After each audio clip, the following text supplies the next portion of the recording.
Next question हमारा question number 8 है, पूछ रहा है कॉन्स्टिट्यूएंट असेंबली के क्रिटिसिज्म के बारे में कि जो हमारी असेंबली थी कॉन्स्टिट्यूएंट असेंबली, उसमें क्या कमियां थी, क्या उसको हम क्यों क्रिटिसाइज करते हैं।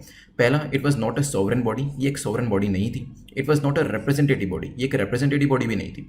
The constitution was made haphazardly in short span of time, हमारा जो कॉन्स्टिट्यूशन था बहुत ही छोटे टाइम में, बहुत ही कम समय में बनाया गया और हैपोजेटली तौर पर बनाया गया। मतलब कुछ प्रोविजन कहीं पे है, कुछ प्रोविजन कहीं और है, मतलब आपस में इंटीग्रेशन नहीं है और कुछ सेंस नहीं बन रही है।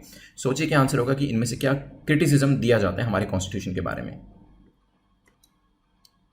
चलिए देखिए, पहला जो क्रिटिसिज्म है, it was not a sovereign body, ये कहा जाता है क्योंकि देखिए द वेरी जो एसोसिएशन करी गई थी, जो असेंबली बनाई गई थी, वो ब्रिटिश के अप्रूवल के बाद ही बनाई गई थी और ब्रिटिश की परमिशन के बाद ही जब इसको फॉर्म किया गया, वेरियस सेशंस करे गए, तो कहा कि आप सॉवरेन कैसे हो सकते हैं जब आप ब्रिटिशर्स के कहने पर, ब्रिटिश गवर्नमेंट के कहने पर ही, उनकी परमिशन से ही आप वेरियस सेशंस को होल्ड कर रहे हैं, तो डेफिनेटली आप अपने आप को सॉवरेन बॉडी नहीं कह सकते। तो पहली स्टेटमेंट तो हो जाती है correct. Was it a representative body, second statement भी जो है नहीं, ये रिप्रेजेंटेटिव बॉडी नहीं थी क्योंकि ऐसा कहा जाता है कि इसके अंदर जर्नलिस्ट थे, साथ में ही लॉयर्स थे, कांग्रेसमैन थे।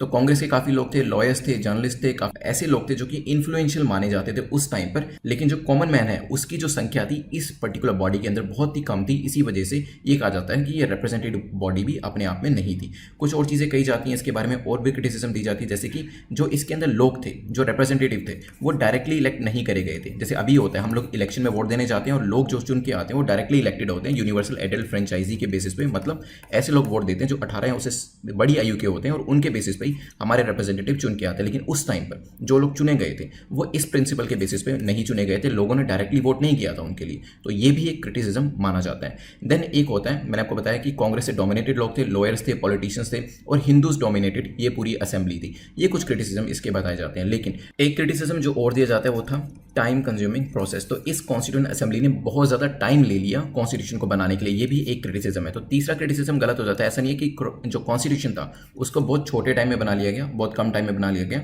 रादर ऐसा कहा जाता है कि बहुत ज़्यादा टाइम जो था वो ले लिया गया कॉन्स्टिट्यूशन को बनाने के लिए। तो हमारा जो आंसर होगा वो होगा बी, क्योंकि पहली और सेकंड स्टेटमेंट जो है वो